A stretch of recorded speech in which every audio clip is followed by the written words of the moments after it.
Hey guys, hi from the northwest corner of Cambodia in the province of O Smach, and hopefully in the town of Samrong, if the person who dropped me off here dropped me off in the right place. But we're gonna check it out and look around a bit and find out, and then we're gonna head through somehow to a place on the border where you can cross into Thailand. It's called O Smach or O Smach, I'm not sure, but yeah, we're gonna find out about that as well and check out crossing over into Thailand there and see how it shapes up. So guys, come along with me on this trip in this episode, and I think we're gonna have a good time and find out some new stuff. All right, let's do it.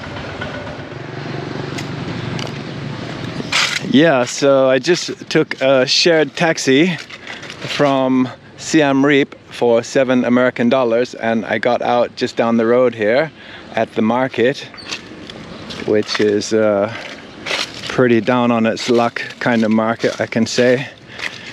I think when they weigh the meat there, they probably make a little bit of extra money from the weight of all the flies on the meat. Yeah, not my favorite market.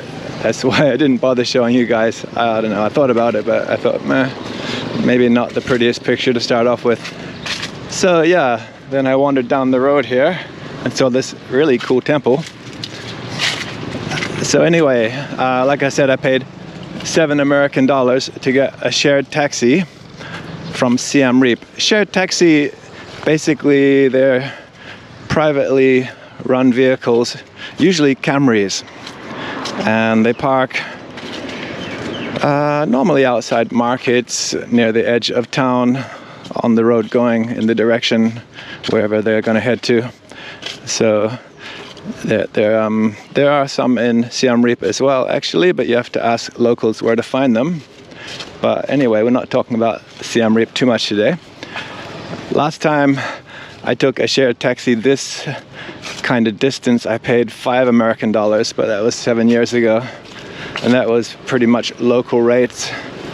So this time I paid $7, which is not bad considering inflation. This is a pretty cool temple. So I've hitchhiked through this place. I hitchhiked through this place years ago.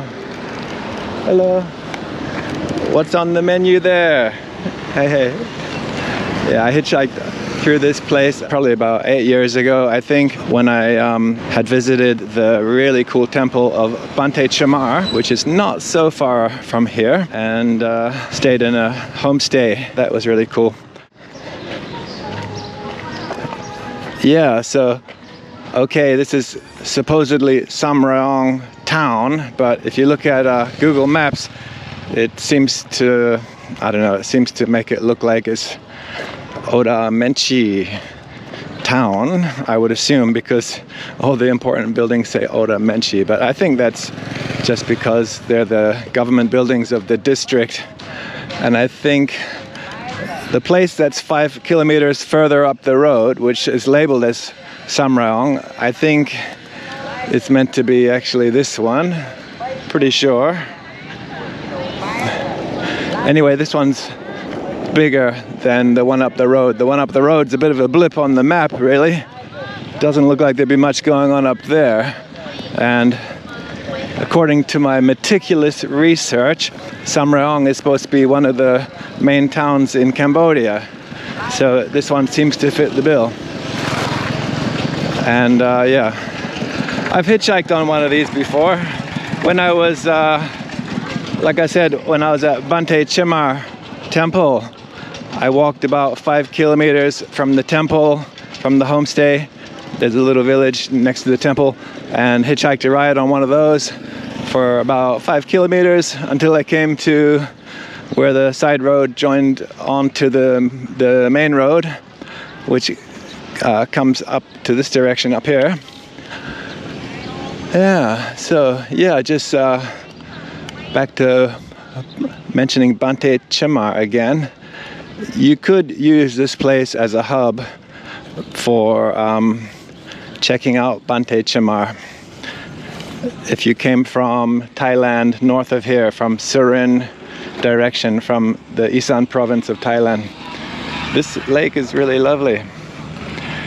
It looks on the map like it's a barrage. Barrage is like a water reservoir from the Angkor Wat Empire times, but it probably doesn't date back that old, but I would say it's inspired by the same kind of thing.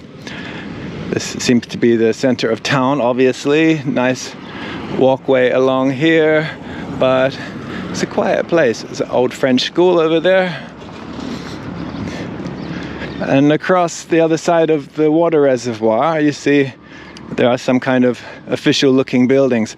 Those are all the government buildings.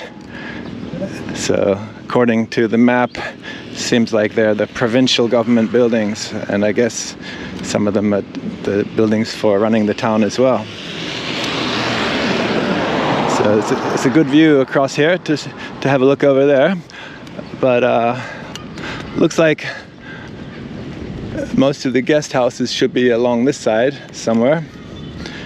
I did see one on the map on the left over there, across the other side of the reservoir, but along the far left side you see there's nothing there, just farmland over there. So that's kind of, yeah, I don't know if I'd want to cross over to there. You can get a pretty good view from over here. There's a promenade on the other side. I guess the footpath goes all the way around. So this side seems to be the main part of the town. So I think I'm gonna stay over here with you guys and wander down a bit. Let's cross over here.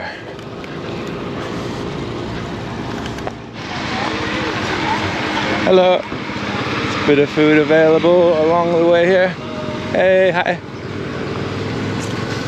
Looks like a couple good spots there with a bit of a view. Yeah, it's a very quiet place. If you wanted to really chill out, you could do it here for sure.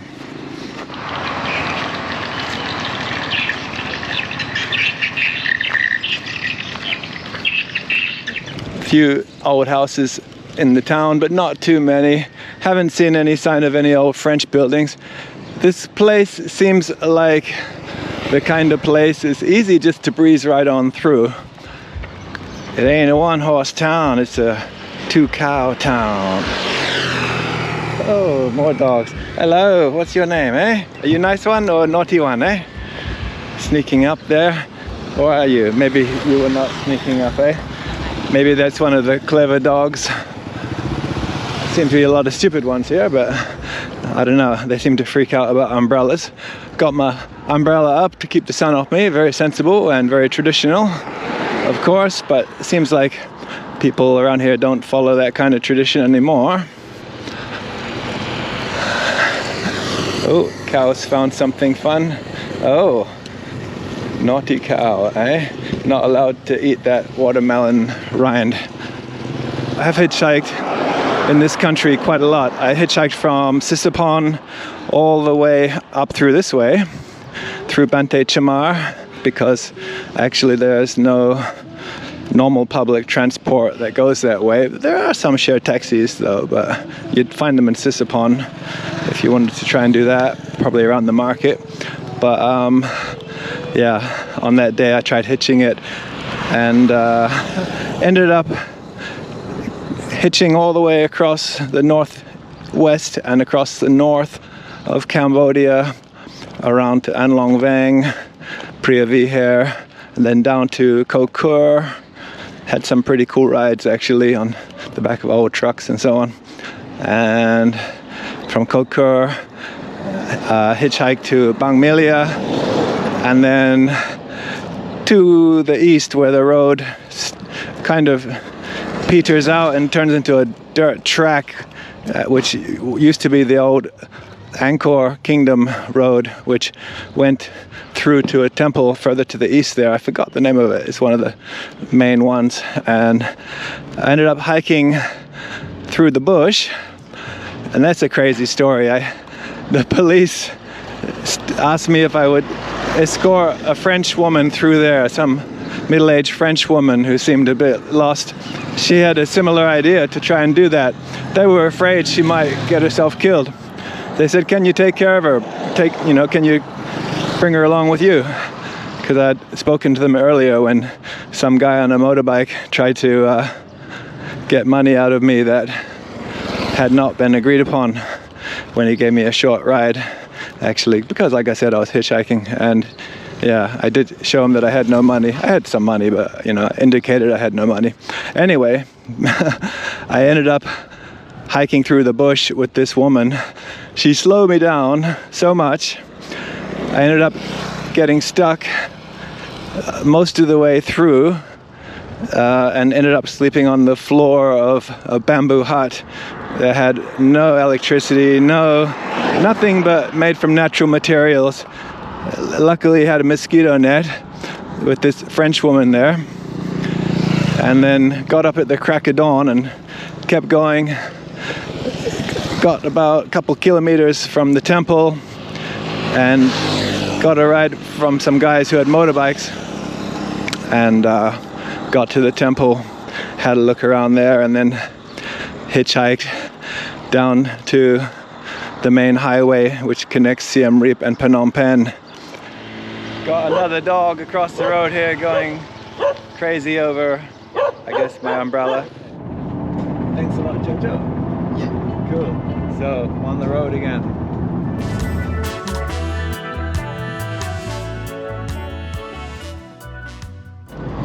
So, what appears to be hills in front of us is actually the edge of a vast escarpment. It's basically the beginning of a plateau, so the land goes up there, but on the other side it remains at a higher elevation, the Isan Plateau, and Thailand is up on that plateau there. It goes to the east and the west from here, but here at O Smach there's a natural kind of depression that makes it easy to drive up onto the plateau. So it's my first time coming through this way. It should be interesting.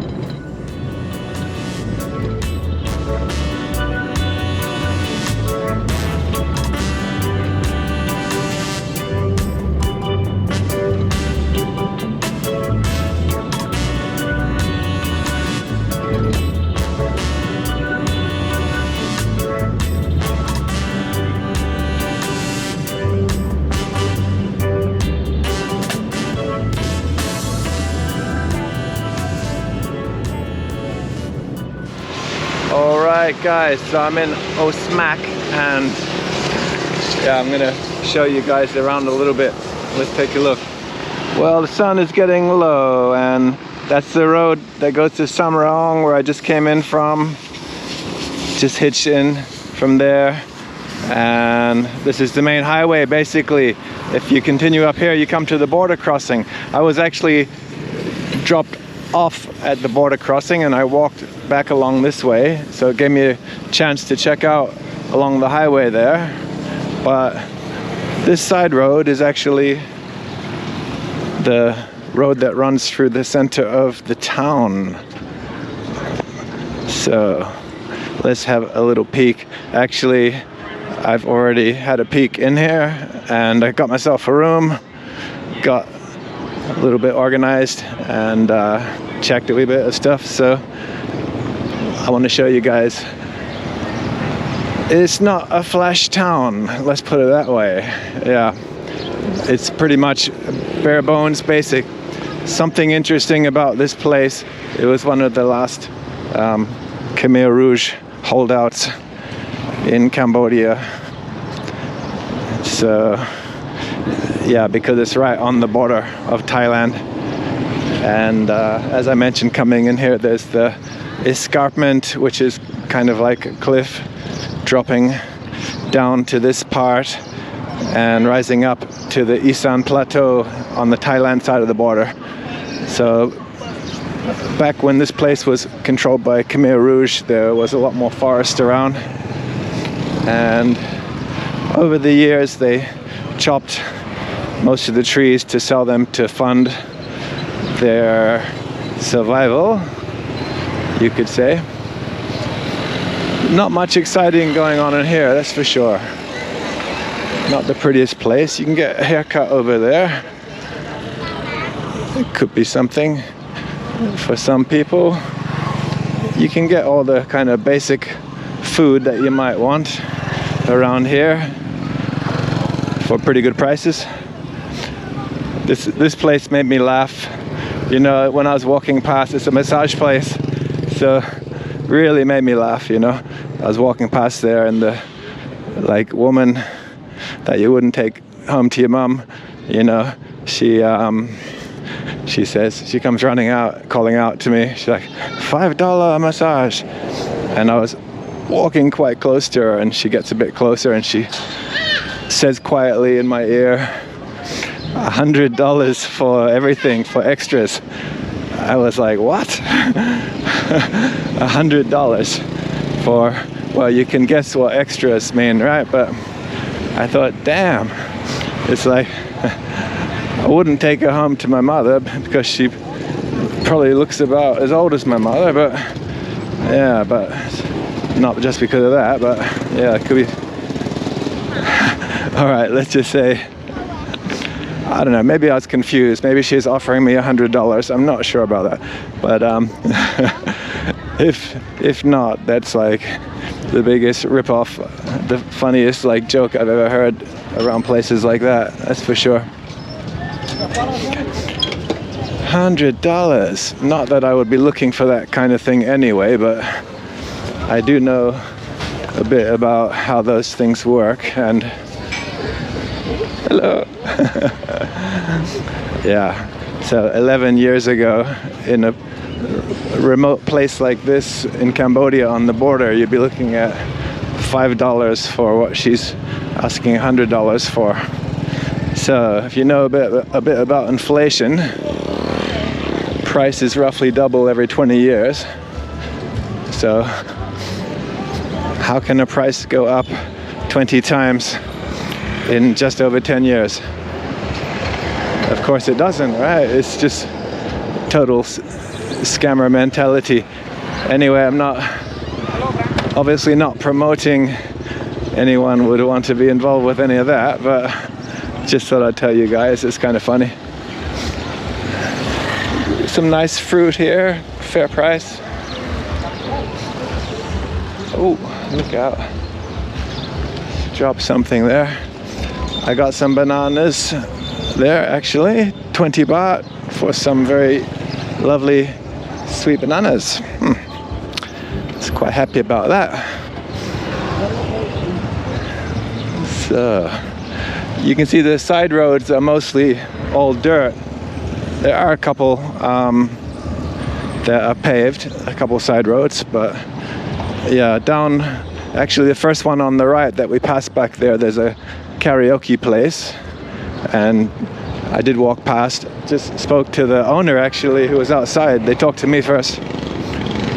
They assured me it's a very nice place. I didn't see any staff hanging around there as they normally would be.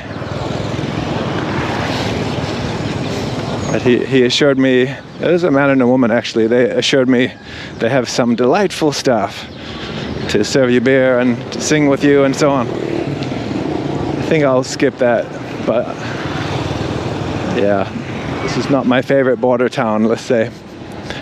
Hello. I don't know, I'm lost.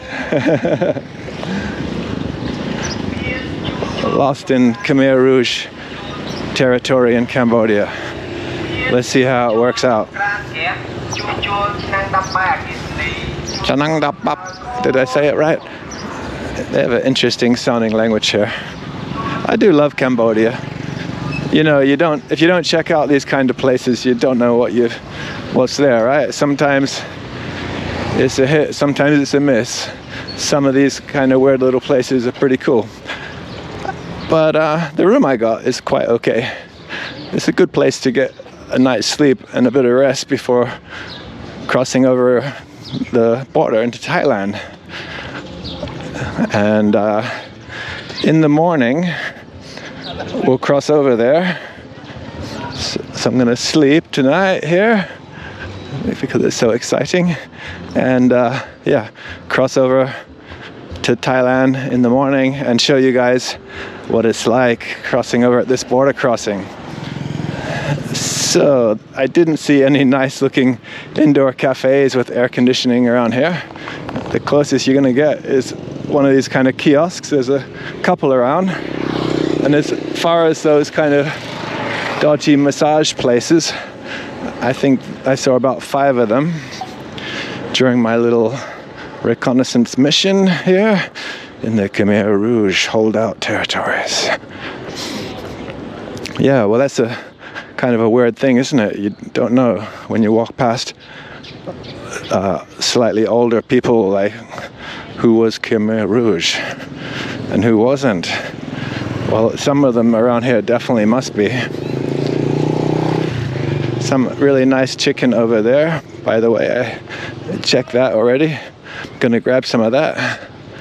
6,000 rail for a big chicken breast. That's a paved road, my goodness. With some sticky rice, some cows down there, chicken over there. He might end up on the grill if he's not quick. Not much meat on him though. Yeah, big chicken breast and sticky rice for 6,000 rail.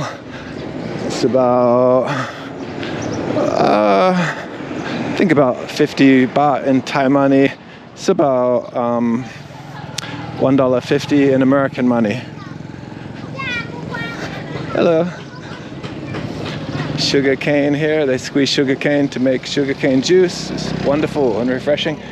Some slimy kind of,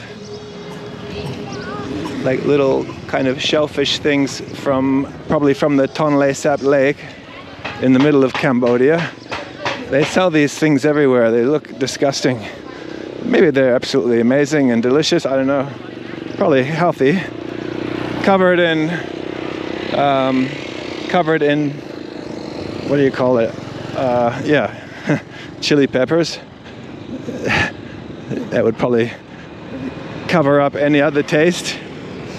So just imagine like a roaring hot chili taste with a kind of a slimy texture, with a slight kind of seafoodish kind of tint underneath it. How does that whet your appetite?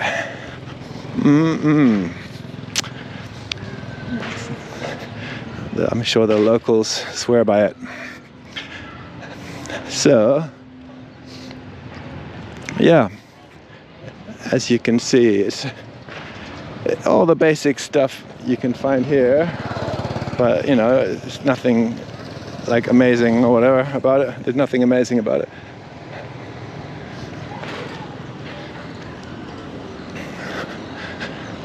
Hello.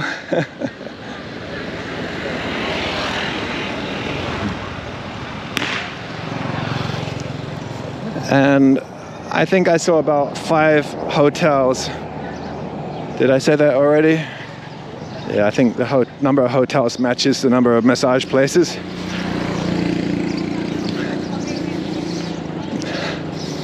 And the only nice architecture that I've seen in the whole town is just up here on the left, an old French colonial school.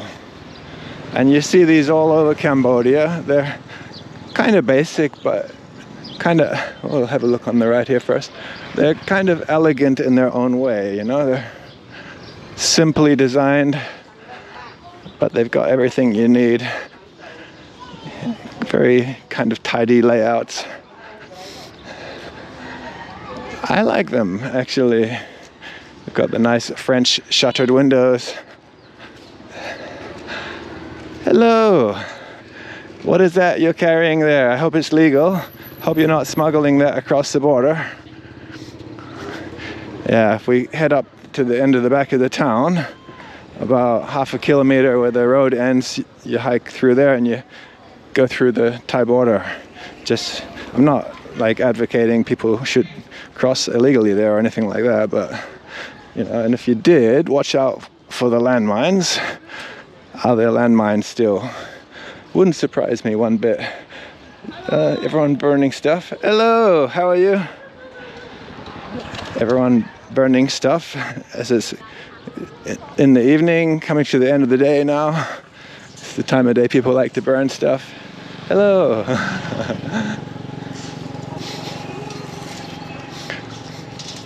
Okay, time to head back.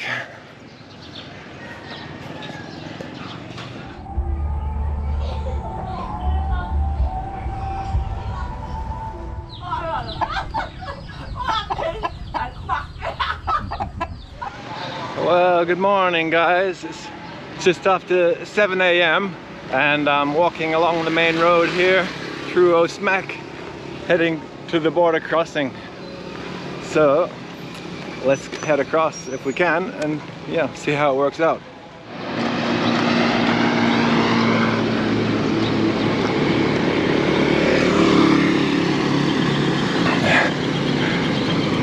Quite a cool temple here.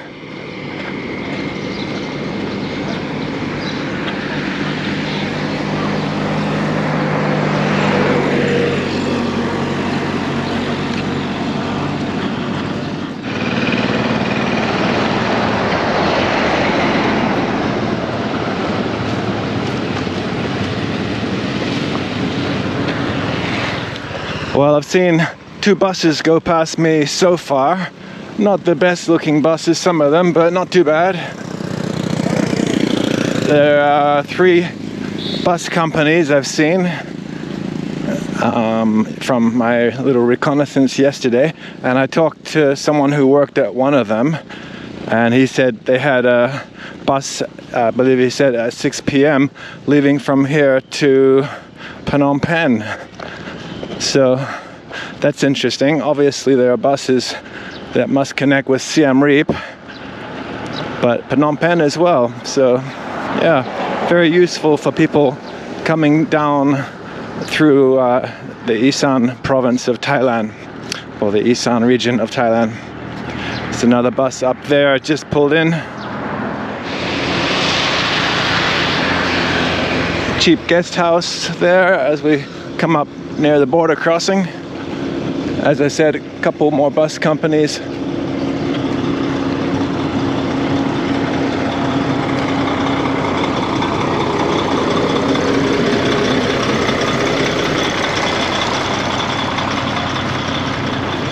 Had a few people offer me rides on their motorbikes, but they definitely had the vibe that they were trying to get money.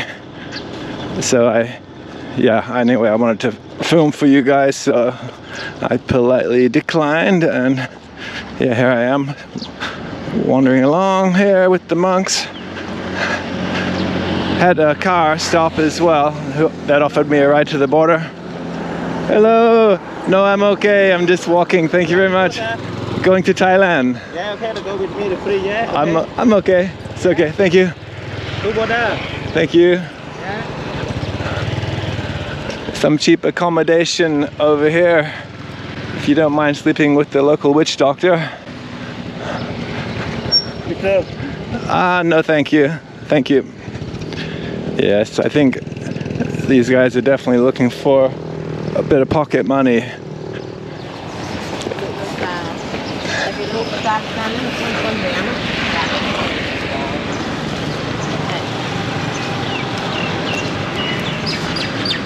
Don't want to get smacked at O Smach. Okay, so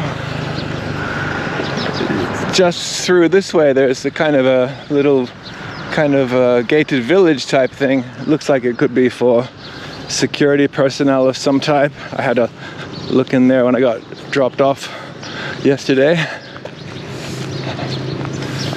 And this first part seems to just be kind of the introduction to the security area. And along the side here there are a bunch of shops that sell cigarettes and alcohol. Some of it might be real, who knows? Who knows, right?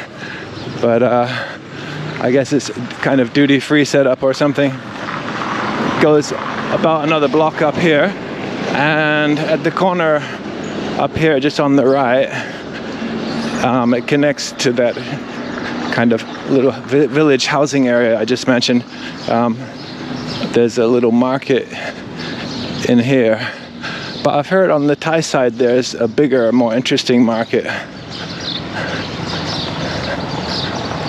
I think it's on the Thai side, the more interesting one. I'm not sure actually, but this is a market as well. Maybe people were talking about this one, but I've heard that there's an interesting market around the border. I think it's supposed to be on the Thai side though.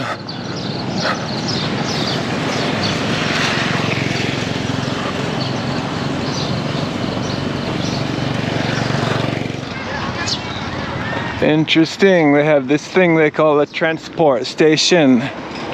Once you go into the security zone, looks like it's vans and maybe shared taxis as well. Yeah, so in the beginning of this video I said I took a shared taxi from Siem Reap. I definitely recommend shared taxis if you got a bit of experience in the region. Definitely can save about 25% of the transport cost, and usually I think they're more comfortable. They're definitely quicker. As long as you get to them in the early morning, like say around 7 a.m. wherever they leave from, then you get in the first one. But if you come later in the day, you might have to wait a little bit until they fill it up. But that's a good tip for traveling in Cambodia. So still heading up here to get stamped out. All right, coming up on the actual immigration checkpoint. I don't like to pay bribes, so we'll see how we go here. The vast majority of reports I've heard, people sailed through with no hassle at all. It's supposed to be a really relaxed border crossing. So we're gonna find out in a second here. All right, so that went very smoothly. Now we just head over to the Thai side. It's actually a resort in the middle. I'm sure it's a casino type setup. And one on the other side there as well. A few sellers of cigarettes and stuff. Last chance for that. Some kind of health quarantine thing, which you should avoid. You don't want to pay a silly fee for nothing with that, do you? Can happen when you're crossing into Cambodia at some border crossings, that they try to get $1 out of you for a fake temperature scan, which you can totally just smile and walk past that. It's not something you need to be involved with. Another quarantine office on this side. All right, that went pretty smoothly. I was a bit surprised to actually be asked on the Thai side of the border to talk to the little health office there. First time I've ever had that happen, but it was no problem. They asked a couple questions and then I went on through. Mentioning I was a YouTuber might have helped.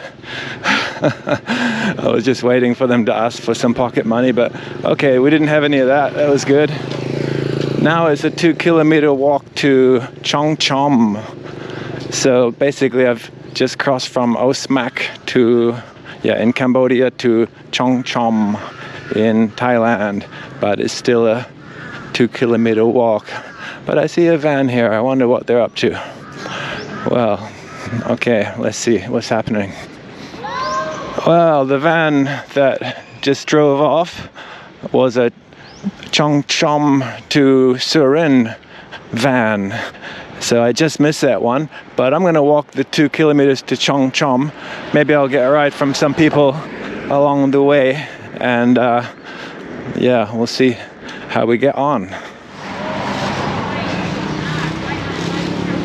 Well guys, I got a ride from a nice chap on a motorbike.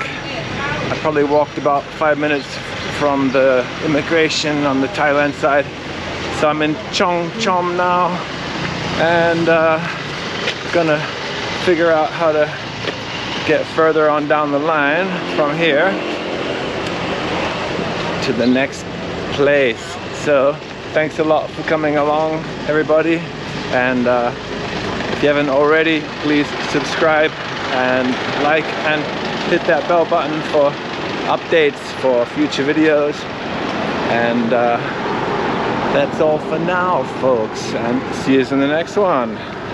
And don't be late.